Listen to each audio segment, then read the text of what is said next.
Mos lëndo asnjë zemër, le ta lëndojnë zemrën tënde. A do Islam? Kjo të ngren aty ku se mendon.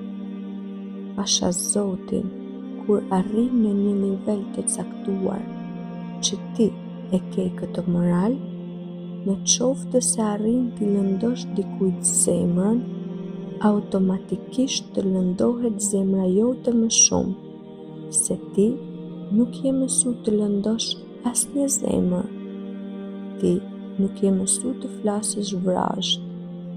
Ti nuk je mësu të mërzisësh askënd. Për Zotin, ky është morali profetik.